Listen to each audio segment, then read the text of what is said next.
Hey everyone, welcome to Otaku Talk. It's me, your boy, your host, OD, and today we'll be reviewing and analyzing chapter 1054 of One Piece. It has been a 1 month break. We are finally back. I'm super excited to do this review. We've been waiting a while. Also, please check out a video I literally dropped today. I collabed with Tyrant King Kuma and Like Ike, and I think it was a phenomenal video. It was kind of done in a Reverie type format, except, you know, with 3 people instead of like the whole cast of One Piece YouTubers that are on that. But honestly, my goal one day is to be on the Reverie, so I would really appreciate if you guys would check out that podcast type format video that I released today.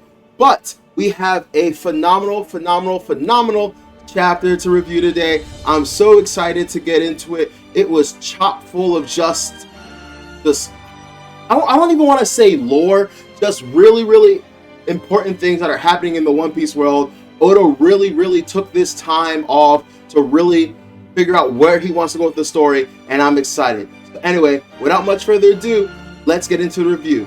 Also, please like, share, and subscribe.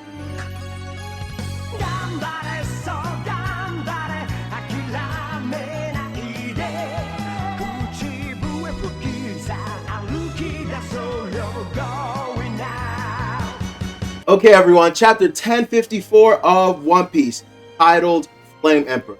So we start off the chapter with Aramaki, aka Green Bull, riding up on the Flower Capital. He's trying to capture Luffy, and obviously he's been sighted by the Scabbards. Now, they tell each other something interesting, which is, don't bother Luffy. They don't want to tell Luffy about this situation. They're going to confront this intruder on their own, right?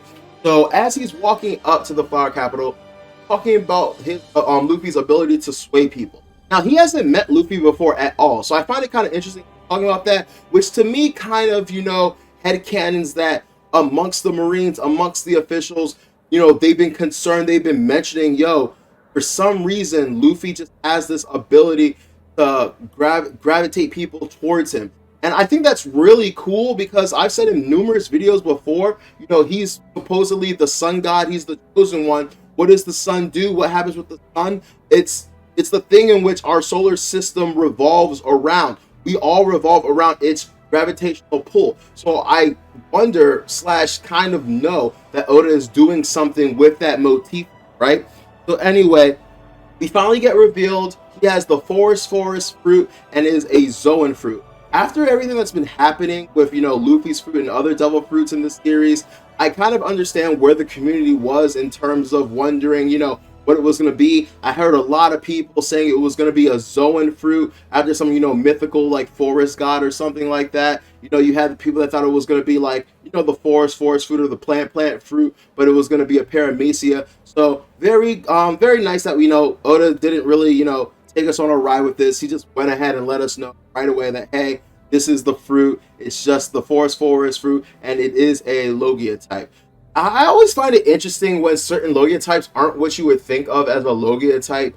Right now, the only one that comes to mind is Aramaki's, but I always think of it as something kind of like fluid, ephemeral, you know, not quite like solid and tangible like wood. I know, you know, magma's like that, but like this is kind of a rare Logia in like an interesting way. I know Logias are rare in general, but like this seems like a really interesting one.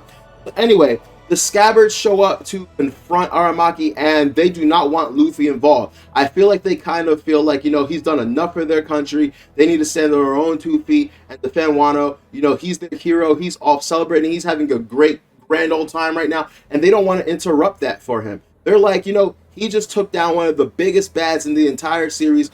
Let's go handle this intruder. Unfortunately, I think that's a terrible idea. This dude is clearly an admiral. He's an admiral for a reason. And, you know, the entire Scabbards in their entirety could not take out Kaido.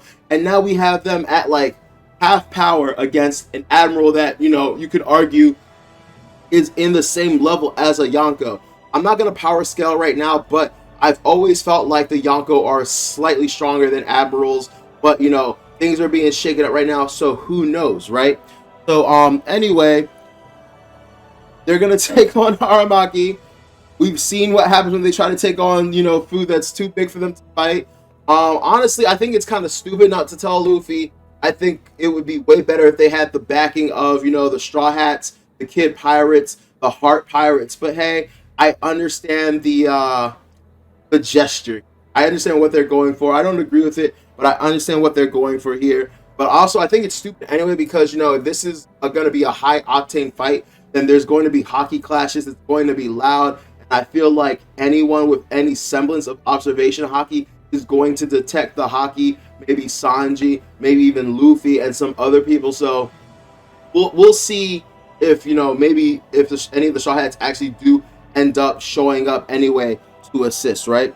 So I'm gonna be very real right now.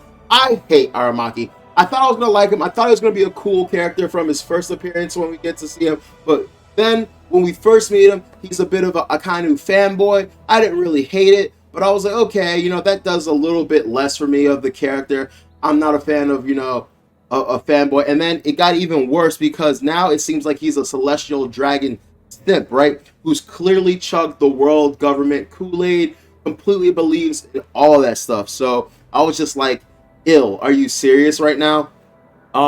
Also, a question I have, is he not from Wano? For the longest time, I feel like the community has like headcanoned that Aramaki and Ishimura, no, Ishin, I forget his name, but Purple Tiger were both from Wano. When they're introduced, when we see them, they're wearing, samurai type garb. They're wearing the samurai sandals and stuff. But this dude seems to have no respect for samurai. He's like, you're those samurai. He doesn't seem to like exchange any kind of like nostalgia or like realization with the area they're in. A lot of people had a theory that his fast was some kind of Wano tradition, as we saw with Yamato not eating until Luffy healed.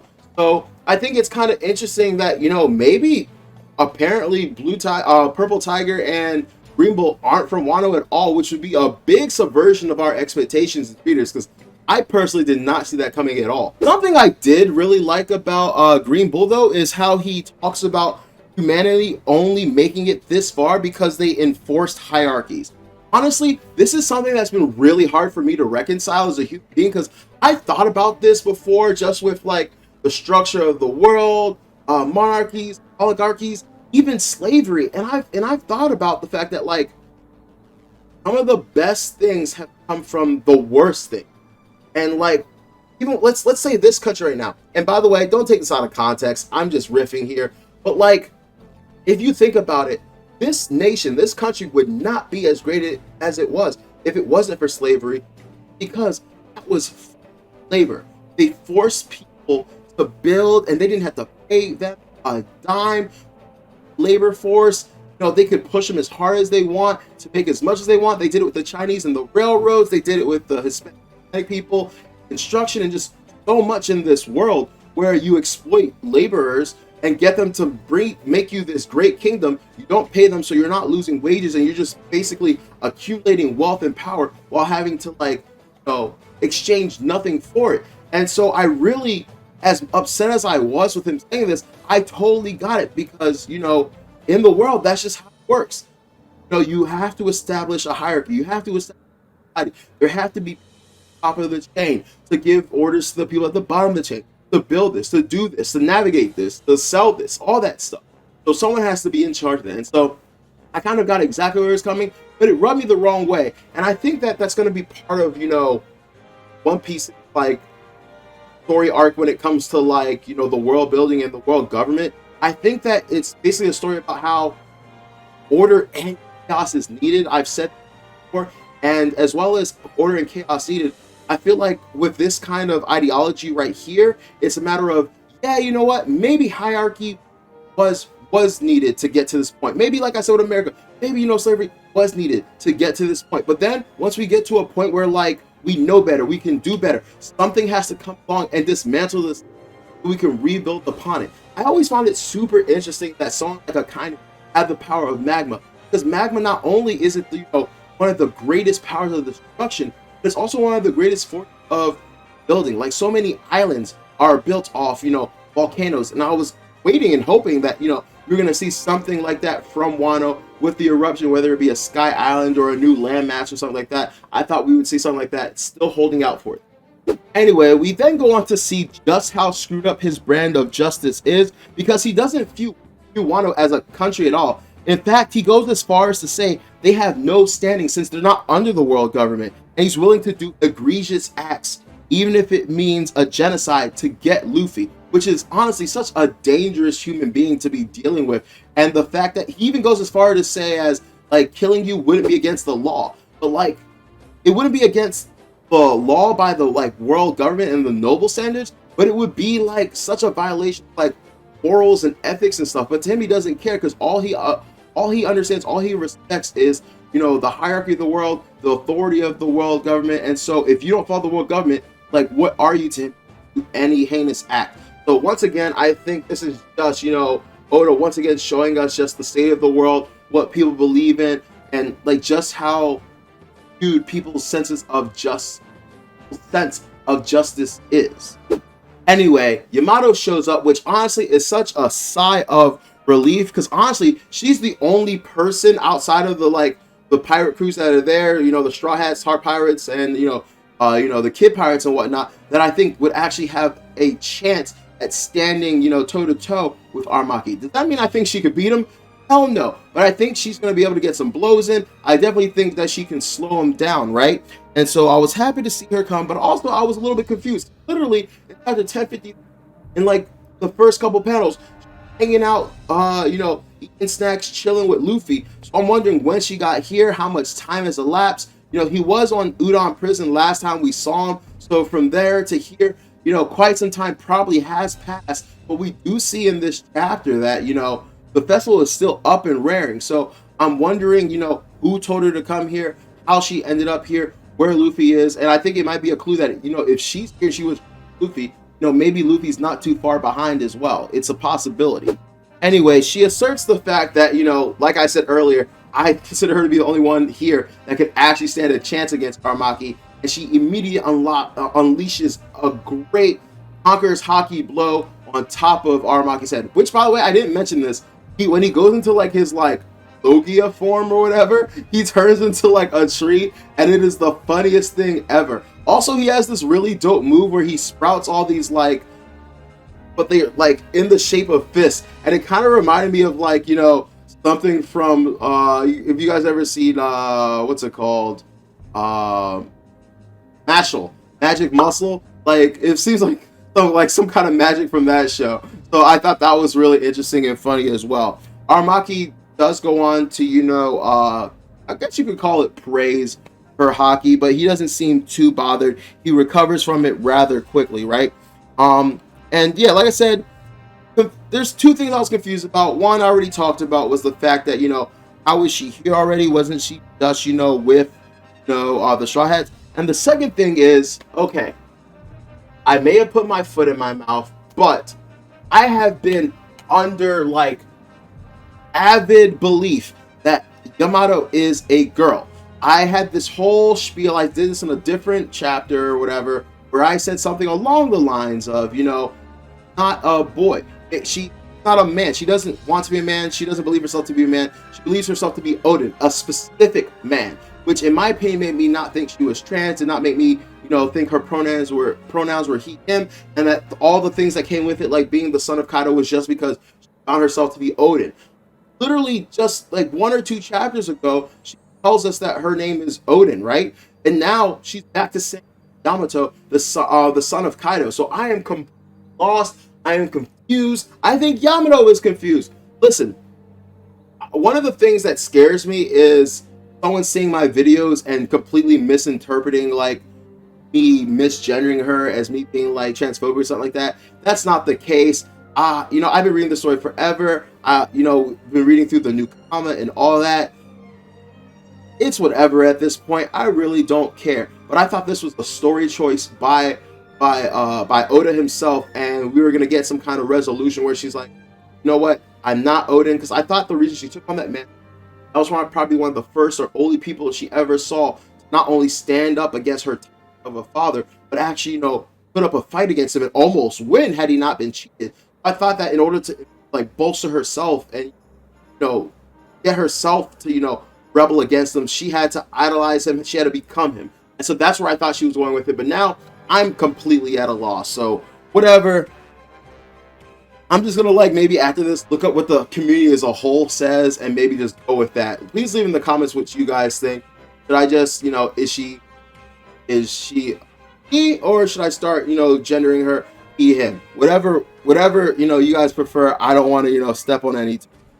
Anyway, I love the part where she talks about how literally everyone on Flower Capital is celebrating their liberty, their freedom, and basically she'll be damned if Aramaki comes in, ruins any of that, and places Wano under another tyrant. And just like as if that was his cue, after Yamato hits Aramaki with the Kanobo, Momonosuke shows up, and he's basically like, that's exactly right, could have said it better myself. And I just love the fact that Momonosuke shows up simply because it tells me at least that, hey, he's taking this role as Shogun really seriously. Like, maybe in a way, like, I've had qualms about Momo being Shogun, but in this moment I was like, that's what's up. He's taking his role as Shogun seriously. He's showing up to protect his country, and like, I have to give him props for that. That's really dope. And like, he doesn't have a lot of experience. He hasn't had his powers for a while, and he just had to deal with Kaido. But this isn't the like scaredy cat Momo that we've been accustomed to, that's been journeying with the Straw Hats for all this time. This is Shogun of Wano Momo, defending his territory to the death, and I fuck with that. Sadly, unfortunately, he's all bark, no bite. He tries to do a Boro Blast, Boro Breath. Nothing really comes out. It's just a puff of smoke.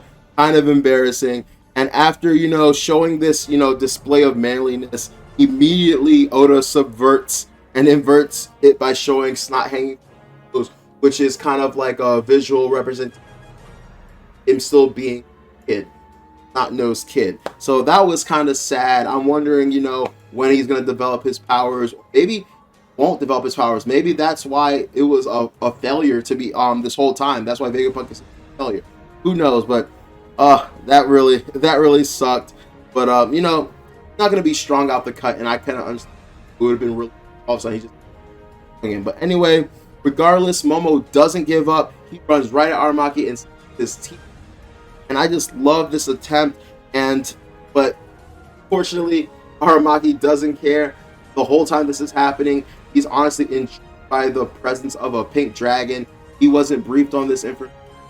Like, the whole time just wondering, where did this pink dragon come from? Who is this? He has no clue at all. Anyway, after that, he easily entraps and ensnares Momo. But for some reason, Momo insists that Yamato, I don't think the others, I think he'll let the Scabbards, but insists Yamato not.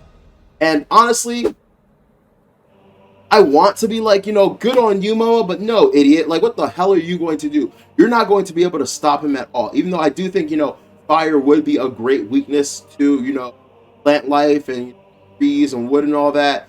I just don't see him being able to pull out a dub here. I think he needs all the help he can get. So for him to deny Yamato, I wonder if he has some kind of plan up, or he just wants to, give it his all before he, he taps out and lets someone else help him. But anyway, after that, this chapter just keeps on giving. We finally have Shanks, and Shanks is finally making his move. So first, we find out that they're right all around the seas of Wano. How they got here, we don't know. There's still theory, headcanons about, Shanks having some kind of magical or quick travel way of getting around the seas. And so I'm wondering, has he been around Wano this entire time? Or did he do whatever thing he can do to travel fast to get to Wano so quick, right? So, Shanks is right outside of Wano, and they're all talking about Luffy. Lucky Roo is like, yo, let's go see the kid. What's it called? Bonk Punch and Monster, talking about how he's really come up in the world. Usopp is like, I'm not ready to see my son, which also, fuck him. Fuck anime dad sometimes. He's giving me, like, super Jin vibes from, like, Hunter x Hunter. Like, bro, it's been, like, what, 16, 18 years? Go see your fucking son. What do you mean you're not ready to see him? When are you going to be ready? Like, what the hell? Like, what kind of excuse is that? So honestly, I got annoyed for Usopp right there, right? So, and also, who is it? Lime Juice. Lime Juice talks about the fact that, hey, kid's there too. We still have to, like, give him comeuppance for the time he challenged and fought us. Maybe take out his other arm, right? So I thought that was really funny, but yeah, Shanks doesn't seem really down for it. We get a flashback and we see, the initial battle where the red hair pirates fought the Marines, or maybe in this case, Zero, and we see a young Who's Who, which, please don't make fun of me, but at the time, I thought it was Dellinger from Dressrosa, the Fishman kid. And I was like, why is Dellinger here? And I was like, oh, I'm a idiot. That's clearly Who's Who. It looked like a more manly, like older Dellinger. So maybe I'm wondering if maybe like there's some connection there, or I'm just confused. But like, yeah, it's clearly Who's Who, and you see from their expression and what they say that they're completely confused about why the red hair pirates are attacking them. They're like, why are they attacking us? All we have is like this one measly useless devil fruit, and doesn't it just make things rubbery? And from that panel, it makes me understand that this is once again oversight by the world government. This is once again their fault for not properly briefing the people that they had working for them on what's going on. It gave them no absolute clue what they were working with, what they were transporting. And once again, they are the epitome of, higher ups in society always blaming the lower, like the people on the low, the lower tier, even though they're the ones at fault, actually. And so it kind of sucks that he lost his job and had to like live a life of misery and eventually join the Kaido Pirates because of them, because they didn't properly brief this dude, right? So that was kind of funny. Anyway, we also see a panel of young Luffy and Shanks, and Shanks protecting Luffy from the coast of the sea. And I'm gonna be real with you, that's something I'm never gonna get over. I'm really not. I still hate that to this day. Doesn't make sense. I know that he wasn't a Yonko at the time, but the sheer fact that when Luffy started his free journey, he was able to one-shot that same Sea King. The fact that like Shanks couldn't do it while not having a devil fruit, while being as strong as he should have been at that time, still rubs me the wrong way. But I'll play into this whole he betted on the next generation thing. Still personally perturbs me. Anyway, I also love the fact that Shanks has little like underlings in his crew, also people that aren't top officers, and they're also talking about Luffy, and basically Luffy has his own lore now, and one of them goes on to say that like Luffy is known as this what does he say? I've written down here, a rampaging demon monkey. And I cracked up laughing because to me and you, people that have been following Luffy's story, we know that he's much more than that. But from the outside looking in, I can totally see how he could be described as such a thing, especially when he's in stuff like his Gear 4 and now his Gear 5, even though I don't think word of his Gear 5 has spread quite as much. I still think it's weird that, Shanks decided not to see Luffy here, but I kind of get it. I do know that he said, when we're equals, come and find me, but now I think that after he goes sit down with Beckman and says, I think it's time to make our move, it's time to, find the One Piece, I think that he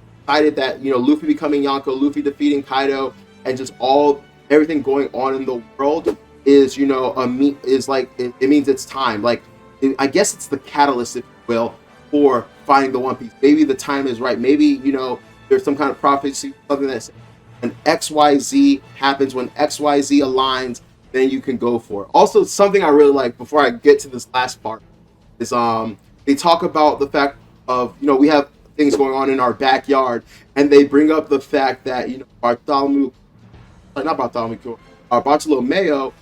burned their flag and put up straw hats because he's part of their grand fleet, and that's something I was really waiting for a callback from. Something I was really waiting for payoff from, because that was a cover title story that I was really intrigued in, and I was wondering would Shanks and Bartolomeo ever link up? Would him being with Luffy, save him from getting his ass whooped, or actually would that cause him to get his ass whooped more because he's, hey man, gotta treat you like a home, like gotta treat you like all these other pirates now, right? So I found that to be really interesting. Also, there seems to be some specific, and I'm gonna try to do research after this video on, But I think there's a reason that Oda really zoomed in on that panel of the sake. There's a popular theory going on right now. Not that One Piece is sake, but I do think sake and Binks' sake is going to be a huge part of what the One Piece is. I am a big, subscriber to the whole One Piece is going to, in some way, shape, or form, involve a giant party where everyone gets together and celebrates and has a great time. So I'm wondering if that sake that they are pouring while talking about finding the one is some kind of clue that that it's part of it. Anyway, the story really could have ended there for me, but no, Oda was like, wait, there's more, and we go back to where we are, Marine headquarters, whatever, and we see Sakazuki, aka Akainu, talking with this dude named Kuruma, aka Tensei, which means Black Horse. And we find out about a new division within the Marines. I think it's called the Criminal Affairs Department or something of that nature. Anyway, that's not what's important. We start to find out not all of the important information, but one of the most important things that happened during the reverie while we were at Wano, and that is that Sabo assassinated Nefertiti Cobra. For those of you that don't remember, which I don't know who that would be, that is Vivi's father. That was the king of Alabasta, right? And I want to just say shout out to every single person that guessed that. I didn't come up with that theory myself. I just been kind of running with it. I didn't really understand where people came up with that theory, but like the people that came with that theory or been writing with that theory forever, congratulations to you. Called it. So apparently Sabo assassinated Cobra, and let's be real, all of us who are fans of One Piece know that shit did not happen. That shit is not true. If it did happen, it was either out of his control or it was misleading in some way, shape, or form. But we know that Sabo actively did not do it. If I had one or two guesses, I would say that the world government themselves killed him and framed Sabo. Potentially, maybe they were trying to kidnap Vivi. Sabo got in their way. Vivi told Sabo that she's friends with Luffy, something or the other. He went to protect her, or Cobra went to protect her and died in the process. Or the other option is we've known for a really long time that Cobra has been sick, that he has been dying. So maybe he naturally died and they used that attack on Mary Joie by Sabo to, not just cover up his death, but use it as propaganda to villainize the Revolutionary Army, right? Honestly, I wouldn't be surprised if Sabo didn't even set the fires. Maybe they set the fires to the Revolutionary Army. Now, that one is just kind of me spitballing. I totally can see Sabo setting fire to the houses of, Celestials. I'm just a little bit apprehensive about it because, there are kids and, even though a lot of them are spoiled brats, I still think that, Sabo and the rest wouldn't quite target kids. Something really interesting as well is the fact that Akainu and the dude he's talking to really seem to believe what they are saying. So either they're not in on it or they're putting up a facade. And I just feel like they're not in on it, which just goes to show the level of control that the Gorosei have over everything happening and, creating narratives, right? Fun fact, Sabo's being called, the Flame Emperor now, which yes, it's cooler than Fire Fist Ace. But Ace Redux over here. But yeah, he's made a name for himself. He's being celebrated as a hero. Now we get some context towards that panel we saw before, where there was a picture of Sabo and you just saw people celebrating and shooting guns and stuff like that. So we get some context for that as well. And we get some really amazing. So during this siege on Mary Joie, Fujitora and Green Bull were in charge of the defense. And so I'm over here thinking, how were two admirals defeated by just Sabo and the underlings of the Revolutionary Pirates?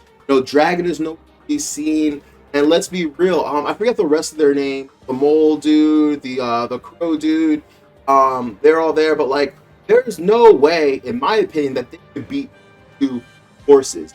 And I obviously know that Fujitora probably was like, oh, I'm trying my hardest. Oh no.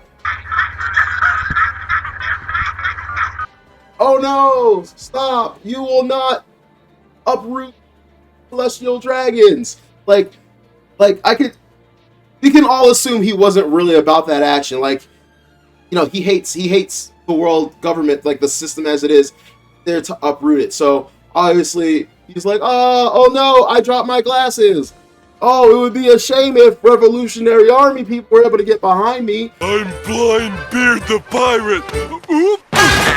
So like I can totally see him doing that. But Aramaki on the other hand was probably going completely all out. But I really would love to see that. There are so many behind the scenes things that I would love to see in One Piece. Honestly, I want to do a video about like the type of like movies we need to start releasing and seeing from One Piece. So please hold me to that, because I say a lot about I'm going to do a video on this and then I don't do it. So really hold me to it. But yeah, the biggest like thing that came out of all of this that I'm happy about is that they rescued Bartholomew Kuma, and I am just so happy about that.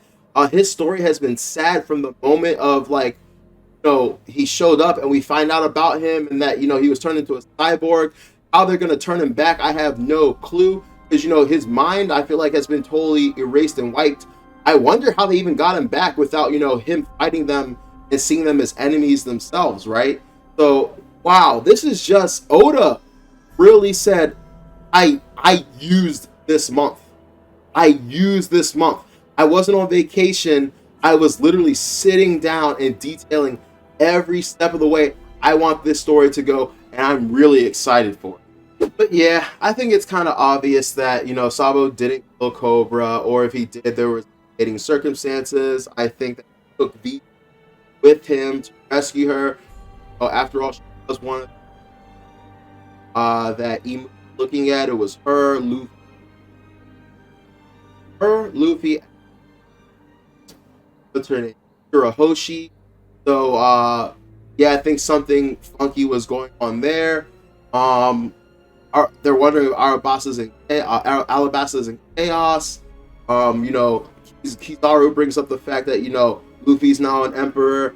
And so, it sucks that, Sakazuki kind of inherited a shit ton of a mess once he finally got promoted. And this is like what he has to deal with during his promotion.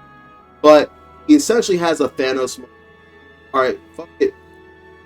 All right, here I go. We're going to return fire on all fronts. So yeah, it really looks like all of One Piece has ramped up. It really feels like we are at the end game. Akainu's ready to move. Shanks is ready to move. Luffy's ready to move. Everyone is making their moves. So like, what a phenomenal story right now. And I think that us One Piece fans are looking for hit after hit after hit every week now on. So yeah, I don't really have any much more to say or add to that. I'm just really excited to see where all this goes. Anyway, thank you guys for tuning. Really appreciate it. I just want to take a second to apologize. I have really been slacking on. I used to pump out three videos a week, every single week on One Piece, My Hero, and Dr. Stone. After Dr. Stone finished, I wasn't really feeling motivated with My Hero. I stopped that, but I'm really going to put in really hard effort to keep these videos pumping out. This is something that means a lot to me, and for me to like start slowing down, kind of slap in the face to like the few dedicated viewers I do have. It's you guys, if you're the rest of you that enjoyed this video, like, share, and have a great week. Here, Aku Talk. I'm out.